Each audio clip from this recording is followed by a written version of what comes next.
통일부 장관님께 먼저 질의하겠습니다. 장관님, 지금 남북 관계가 워낙이 경색돼 있다 보니까 우리가 조금 잊고 있는 게 있는 것 같습니다. 바로 이산가족 상봉입니다. 이산가족들이 완전히 만남이 끊어진 지가 한 7년째 돼 있습니다. 그래서 생존해 있는 분들이 이제 점점 줄어들고 있는데요. 그 마음이 점점 절박해져 가고 있습니다. 이산가족으로 신청한 분들 중에서 현재 생존자가 약 한 26% 정도 되십니다. 그 가운데 70대 이상 고령자가 84%인데요.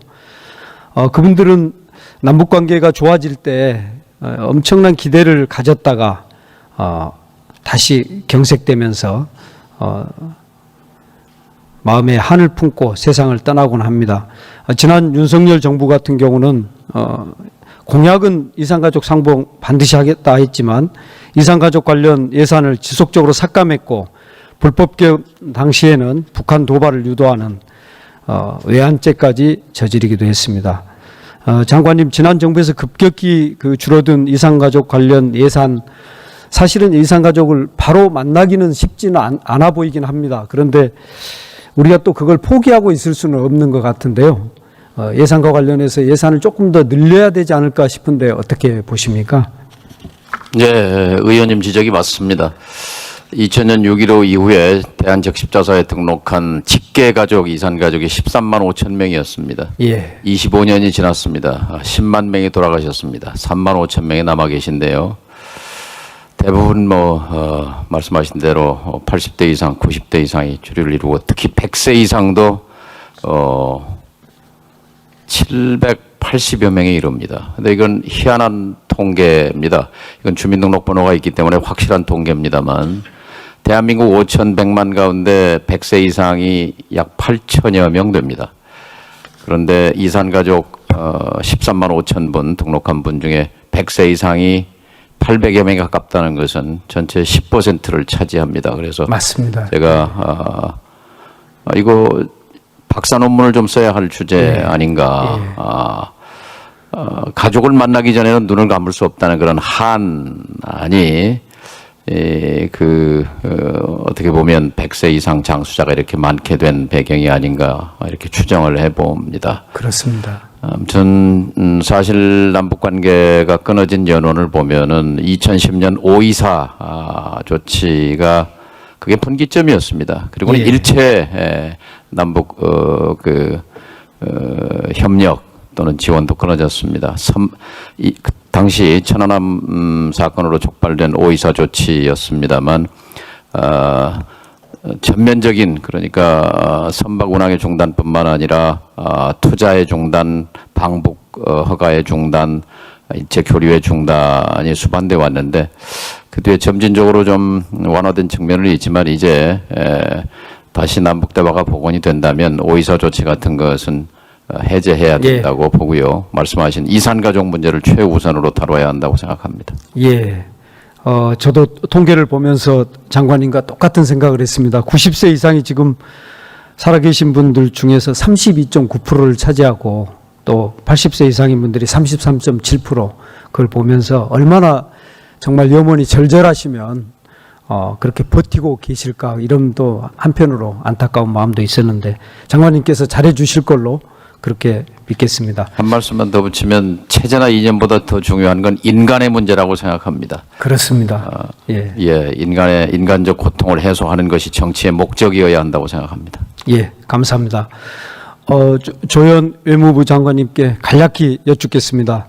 칼 858편 폭파 사건 잘 아시죠?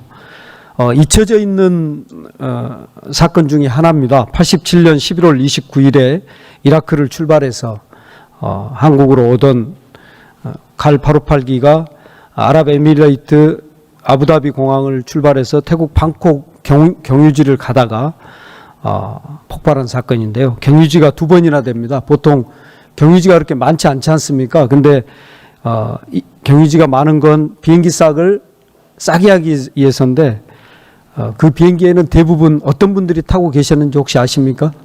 네, 중동의 근로자분들이 그렇습니다. 예, 우리 사회에서 어떻게 보면 가장 힘없고 가난한 분들, 그래서 돈을 벌기 위해서 떠났던 분들이 타고 있었는데요. 대구 MBC에서 2020년 1월 4일 날 칼 858기 잔해를 촬영을 했습니다. 그 위치가 한번 PPT 띄워줘 보실까요? 띄울 수 있나요? 예, 그걸 찍은 걸 봤는데 저 위치고요. 실제로도 저 위치입니다. 그래서 지금 지도상에서 굉장히 떨어져 있는 것처럼 보이지만 미얀마 바로 옆에 인근 바다입니다. 그래서 당시에 전두환 정권은 공중에서 산산조각이 났다 이렇게 이야기를 했는데 촬영된 동영상을 보면 엔진이 그대로 붙어 있습니다. 그리고 100m 이내에 거의 모든 잔해가 남아 있습니다.